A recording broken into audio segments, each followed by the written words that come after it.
Есть такой замечательный тип костра, как таежная свеча или еще называют финская свеча. Делается из одного бревна, полена.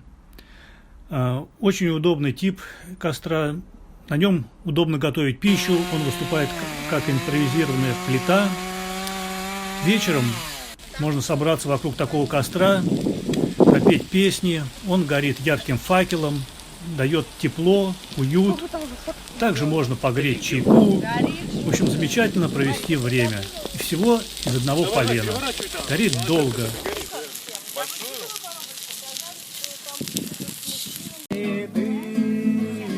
Все травинки, все песчинки, будто старые следы.